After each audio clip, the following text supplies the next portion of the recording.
My name's Michael. I'm 43. I live in a beige two-story in the suburbs of Columbus, Ohio, the kind of place where everyone cuts their lawn on Saturday and no one waves unless you wave first. I moved in 3 years ago with my wife, Erin, and her 2 kids, Tyler and Brooke. They were teenagers when I met them. Now they're just older, louder, more entitled. It started subtly. I'd walk in with groceries and no one would lift a finger. Dirty dishes piled high in the sink.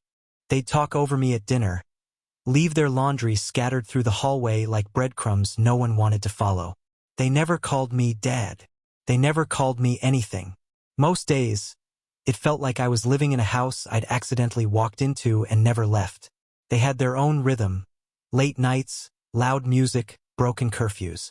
I tried to set boundaries. Erin would nod, say she agreed, then go behind me and smooth things over with a whisper and a wink. "Don't mind him," she'd tell them. "He's just old school." Old school. That's what she called having rules. That's what she called giving a damn. I heard Tyler one night in the kitchen, talking to a friend on speakerphone. He was laughing, mouth full of cereal at 1 a.m. Lights blazing. "We can do whatever," he bragged. "Mom always covers for us." I stood in the hallway unseen, not surprised, just tired. That's when I started writing things down, receipts, bills, login credentials. Just in case. It was always me. The phone bill? My name. Car insurance? I added their names to my policy when Tyler got his learner's permit. Internet, streaming, water, electric, me. Groceries, gas, subscriptions, holiday flights. I paid for it all. But inside the walls of that house, I wasn't a stepfather. I was an ATM that breathed. There was never a thank you. Not once. No birthday cards. No small gestures. Just silence. Or worse, indifference. Brooke once told a friend on FaceTime that she didn't even know what I did for a living. "He works on computers or something," she said. "I don't know. He's just there. Just there." I used to think I was building a family. I used to think that patience and provision would earn me something close to love. But love never arrived. Only bills did. And then they went after Macy, my daughter, from my first marriage. She's 11. Kind. Fragile in a way that's hard to describe. She notices everything. She apologizes when you bump into her. That kind of child. She visited every other weekend. The house changed when she was around. More hostile, more performative. Tyler and Brooke didn't say much to her, but they watched, laughed under their breath, shared looks behind her back like some joke was unfolding without her. I chalked it up to teenage awkwardness. Different worlds, different ages. I was wrong. Last summer, Macy stayed with us for a week. Erin insisted it would be good for blending, said the kids needed time together. On the 3rd day, Macy stopped eating dinner, said her stomach hurt. She barely spoke, spent most of her time in her room reading the same book over and over. I asked her what was wrong. She shook her head, said nothing. That Friday night, I got a message from a coworker. It was a link to a social media post. "Is this your daughter?" I clicked it. There she was, Macy, in our living room, crying. Her small frame curled into the corner of the couch. Her voice choked, asking someone to stop. The caption read, "Random kid crying in our house, clown face." Tyler's voice could be heard off camera, laughing. Brooke was in the background, filming with her phone, making fake crying noises to mimic Macy's sobs. The comments were worse, kids from school joining in, mocking her, reposting. I froze. It didn't feel real, like I was watching someone else's nightmare. But it was my daughter, in my house, and they had turned her into a punchline. I walked into the kitchen where Erin was scrolling on her tablet. "Did you know about this?" I asked, showing her the video. She stared at the screen. Her face didn't change, just a tight breath through the nose. Then she said, "I'll talk to them." That was it. No outrage, no apology, no grabbing her phone to call them down, no delete it right now fury. Just, "I'll talk to them." She didn't. Later that night, I asked her again what she planned to do. "They were just being stupid," she said. "It's not that deep." Macy's fine. Fine. I sat on the edge of my daughter's bed, watching her sleep. Her stuffed rabbit clutched in her arms, tear tracks still visible on her cheeks. I'd built a life for people who wouldn't protect her, who wouldn't protect me, people who used my money, my time, my presence, and gave back rot in return. I went into the garage, stood there for a long time, just breathing. That's when I decided. I didn't scream, didn't throw things, didn't even raise my voice. I just got quiet. That night, after Aaron went to bed, I sat at the dining table alone. A cold cup of coffee in front of me, the kind you forget you made. My laptop glowed in the dark. I opened the tabs one by one. First was the electric bill, then water, gas, internet, phone, streaming services, grocery auto deliveries. I went through each account, changed the passwords, removed my card info. I screenshotted the totals, saved them in a folder labeled Proof. Then I pulled out a manila folder from the bottom drawer of my desk. Inside were printed bank statements, not recent ones, but everything from the last 3 years. Every charge I'd made for this family. Grocery receipts, insurance bills, vet visits, orthodontics for Brooks braces, gas for Aaron's SUV, Tyler's driving course, Brooks' summer dance camp. I highlighted each one, color-coded by person. Blue for Tyler, pink for Brooke, yellow for Aaron, green for anything household. No red. I hadn't spent anything on myself. By the time the sun came up, I had a stack of papers 2 inches thick and a calm in my chest I hadn't felt in years. The kind of calm that doesn't come from peace, it comes from finality. From knowing the decisions already made. I didn't tell Aaron. I didn't have to. That day, I got a text from her around noon. Did the internet go out? I replied, no, I canceled it. She didn't answer. By the time she got home, the thermostat was blinking. Power had been interrupted for non-payment. She asked me why the autodraft failed. I removed my card. I said, everything's under your name now, just like the kids wanted. She stared at me like I'd spoken another language. What's that supposed to mean? She said, you keep saying this is your house, your rules, your kids, so now it's your bills. That was the first fight. She called it passive-aggressive. Said I was punishing her kids for being teenagers. No, I said. I'm just stepping out of the way. You wanted to run the house your way. Now you get to fund it too. She didn't have a response. Just left the room. By day 3, the house had changed. The fridge was half empty. No more groceries delivered on autopilot. No more DoorDash. The streaming services were gone. Phones started lagging. I'd canceled the joint data plan and switched Macy and me to a prepaid account. Tyler stormed into the kitchen. Why is the Wi-Fi down? I looked up from my book. Ask your mom. Brooke came in a few minutes later, her face red. Why won't Hulu work? Not my account anymore. You can't do that, she snapped. I already did. I watched the realization dawn on them. Slowly, like watching a storm roll in from miles away. The house wasn't breaking down. It was just shedding everything I had paid for. One piece at a time. That week, Aaron's phone buzzed nonstop. Banks, utility companies, billing services. She tried to patch the holes, but there were too many. Too fast. And her salary couldn't stretch far enough. Tyler's car insurance lapsed. Brooke's Apple Music stopped working. Their phones were throttled down to emergency speeds. No YouTube. No TikTok, no Amazon Prime. The house got quiet, but not in the way peace feels quiet. This was different. This was hunger, frustration, a home where comfort had been replaced by consequence. And every time one of them raised their voice, I pointed to the folder. The one that lived on the coffee table now. Labeled in black Sharpie, what I already gave. Aaron opened it one night while I sat across from her, sipping tea. You kept track, she said, flipping through the pages. All of it. I nodded. Every dollar. She flipped faster, her breath catching. This is years. 3 years, 2 months and 11 days, I said, of paying for everything. of being told I wasn't part of the family, of you looking away every time they disrespected me. She closed the folder gently, like it might explode. You blindsided me, she whispered. No, I said. I've been warning you since day one. You just didn't listen. That night, I slept in the guest room. Macy curled beside me. She asked why we were staying in a different bed. Because this room has peace, I told her.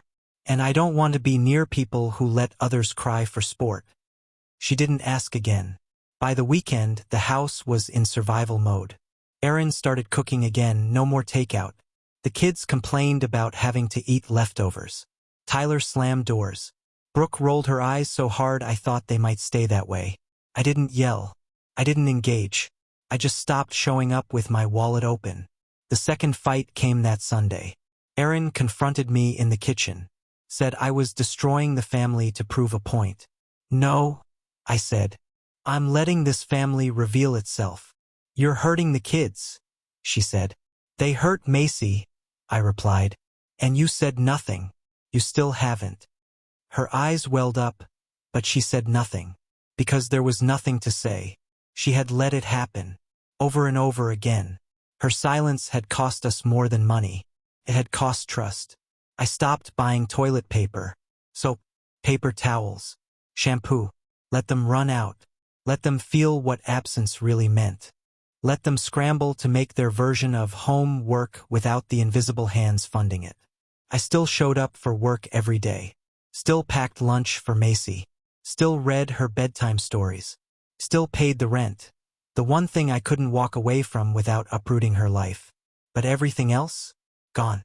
I was done playing the benefactor in a story where I was cast as the villain anyway. They called it petty, cruel, manipulative, but they never called it untrue. Because deep down they knew I wasn't punishing them. I was just done protecting them from their own entitlement. And in that silence, a different kind of truth filled the house. One they couldn't ignore. The kind that comes when the hand that feeds finally closes. It had been 3 weeks since I stopped paying. 3 weeks since the fridge had gone from fully stocked to whatever's left. Since streaming platforms showed login errors. Since the kids stopped asking and started resenting. Since Erin stopped trying to mediate and started pretending silence was strategy. Macy and I kept to ourselves. I picked her up from school, cooked for us separately, tucked her in at night. She had stopped asking why things felt heavy. Kids know. They feel it before they understand it. The others didn't speak to me unless they had to. Tyler acted like he could will the world back to normal by ignoring its collapse. Brooke. She just got meaner, sharper, like resentment was her new currency. And Erin? She moved like a ghost now, tired, shoulders low, like the weight of responsibility, once shared, now pressed fully against her back. I'd expected that. What I hadn't expected was what came next. It was a Tuesday. Macy was coloring at the kitchen table, humming quietly to herself. I was folding laundry on the couch. The house felt still for once. No arguments, no footsteps, just the low hum of the dryer. Then I heard it. Brooke, upstairs on a call. Her voice wasn't raised, but it carried. That sarcastic tone she used when she thought she was being clever. She was in her room with the door cracked open. I might not have heard it if I hadn't stepped into the hallway to grab Macy's jacket. She's not even supposed to be here, Brooke said. Her and her dad? They're just temporary. They'll be gone soon anyway. Silence. Then a laugh. Then, no, seriously. He's like, crashing here. No one even wants them around. I give it a month, max. I stood in the hallway, Macy's jacket in my hand, frozen. Just temporary. Like we were renters in our own life. Visitors in a house I helped keep standing. Like everything I'd sacrificed meant nothing. Like Macy was disposable. Like my daughter was just another thing to be tolerated until we were conveniently gone. She didn't know I heard her. But it didn't matter. The words were out. Unfiltered. Honest. The kind of honesty that doesn't apologize, it assumes its own rightness. I didn't go upstairs. Didn't confront her. Didn't give her the satisfaction. I walked back into the living room. Sat down beside Macy. Watched her color little purple flowers on printer paper. She looked up at me, eyes wide. "You okay, Dad?" I nodded. Forced a smile. But inside, something cracked. Not snapped, cracked. Quietly. Finally. The kind of break that doesn't make a sound but changes everything. That night I packed 2 bags, one for me, one for Macy. Just essentials. A few clothes, toiletries, documents. I loaded them into the trunk after everyone had gone to bed. I left a note on the kitchen counter. Nothing dramatic. Just the truth. This house doesn't want us. This family doesn't see us. So we're removing ourselves from it. I've paid enough. I've endured enough. And I won't keep Macy in a place where cruelty wears her name. We left at dawn. Macy barely opened her eyes as I buckled her in. I told her we were going somewhere new. Somewhere calm. She asked if her mom would know where she was.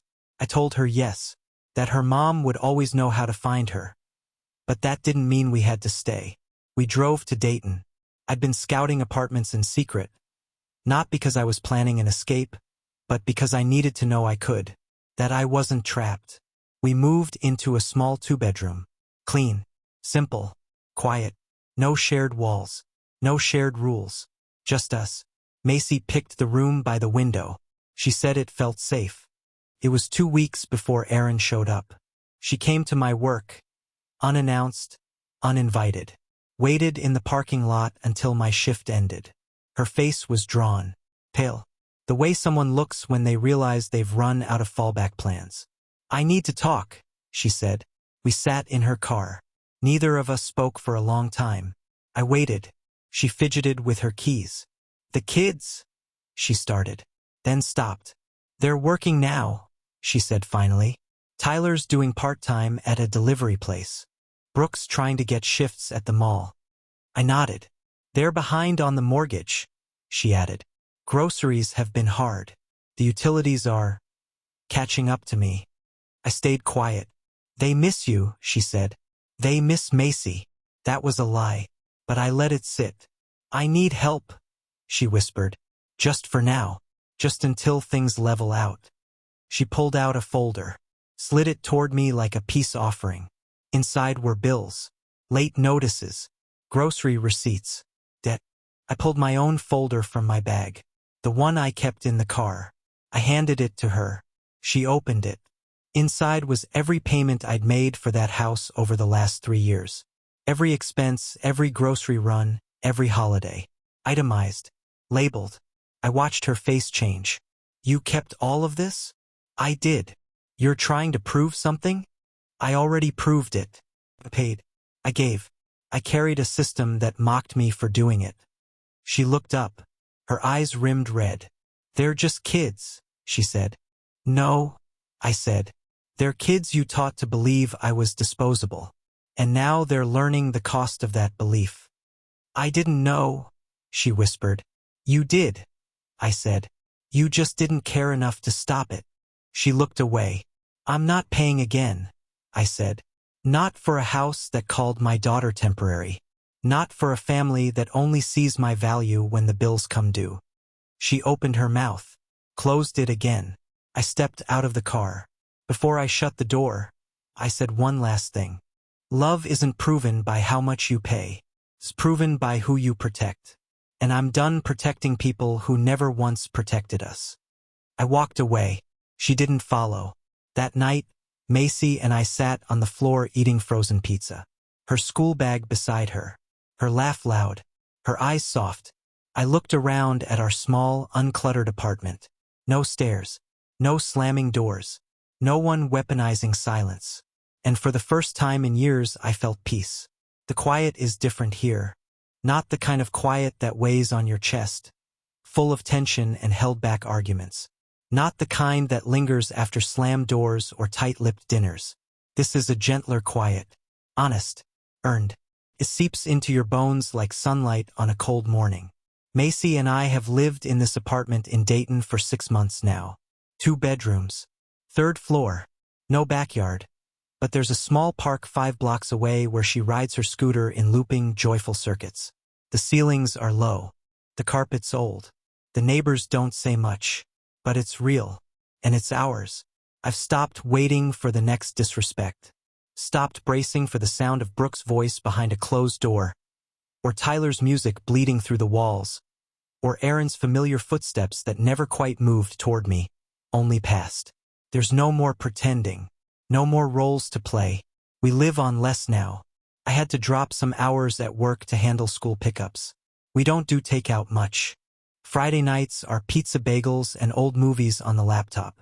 Macy thinks it's better than the theater. Says the floor here feels warmer than the couches back in the house we left. I believe her. Sometimes I catch myself waiting for the apology that will never come, the call that won't ring, the sudden moment of clarity when Aaron or one of the kids finally says, "We were wrong," but it doesn't come. What did come were emails. Cold. Transactional. Aaron asking if I'd be willing to cover Tyler's graduation gift. Something he'd remember forever. Another asking for help with Brooke's driving lessons, since she'd waited long enough. Both requests came without a mention of Macy, as if she never existed in their world, as if our absence was a glitch in their system, something to be reset. I didn't answer. I've learned that silence isn't just punishment. It's protection, the space reclaimed. It's a boundary drawn not in anger, but in survival. Because here's what I know now. Here's what cost me everything to understand. You can give until you're hollow. You can pour yourself into other people's comfort until your spine bends under the weight. You can buy every birthday cake, fix every broken tire, cover every expense, and still be seen as a stranger. Love isn't about how much you give. It's about who returns the offering with respect. And when that respect dies, no amount of giving can bring it back. Macy has changed too. She's brighter now, bolder. She speaks up when something feels wrong. One night, while brushing her teeth, she asked me, "Dad, do you think Brooke was right? That we were just temporary?" I froze. My hands were full of dishes. I dried them slowly, knelt beside her in the tiny bathroom where the mirror always fogs too fast. "No," I said. "We weren't temporary. We were inconvenient. That's different." "What's inconvenient mean?" "It means they liked what we gave, but not who we were." She nodded slowly, spat out her toothpaste, wiped her mouth on her sleeve like she knew I wouldn't scold her here. "I don't miss them," she said quietly. "I thought I was supposed to, but I don't." "You're not supposed to feel anything," I told her. "You're allowed to feel what's true." She hugged me then, fierce, fast, like she was afraid it might vanish if she let go too slow. Some nights I still wake up around midnight. It's muscle memory, the hour when, back in the house, the shouting would start. Over curfews missed, chores ignored, phones hidden under pillows. I'd lie there, staring at the ceiling, wondering if this was what love required. Constant negotiation. Now when I wake, it's to silence. Real silence. No resentment ticking behind closed doors. No footsteps pacing above me. Just Macy's soft breathing from the next room. The occasional wind brushing against our single-pane windows. The refrigerator humming, content. I used to believe I could earn my place in their hearts. Now I know better. You cannot buy belonging. You cannot negotiate dignity. You cannot fund respect. You either have it or you don't. And the moment someone tells you, through words or silence, that you don't matter, believe them. Took me years to hear what they were really saying. You're not our dad. You're not part of this. You're not one of us. Now I say it too, not out of bitterness but clarity. I'm not, and I never was. I was the scaffolding they built their lives around. Quiet, supportive, disposable. But scaffolding isn't family. It's structure. And when the building's finished, it's taken down. Forgotten. Only their building never stood. They never built anything. They just lived in what I paid for, mocked the foundation and called it freedom. Well, the freedom's real now. The bills are theirs. The silence is theirs. The weight is theirs. Aaron texted me once. Just once after it had all gone quiet. It wasn't a plea or a threat. Just 6 words. "I wish we'd done it differently." I stared at that message for a long time. Not because I believed her, but because I realized finally that I didn't need to. I didn't reply. That silence was my closure. Because peace, true peace, isn't found in apologies or second chances. It's found in walking away from a life that demanded your sacrifice but never offered shelter. So here we are, Macy and me. No holidays with kids who call her names. No dinners with people who laugh when she cries.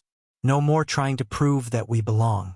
We belong here, where love isn't traded for convenience. Where presence means more than proximity. Where peace isn't something you hope for, it's something you choose. So I leave you with this. If someone told you that your child didn't belong, would you have stayed? If someone made you the enemy in a house you kept warm, would you have kept paying? If someone showed you, again and again, that your value ended where their comfort began, would you have endured it? Or would you finally have walked away? I did. And in doing so, I found something more honest than their love. I found self-respect. Tell me, would you have done the same?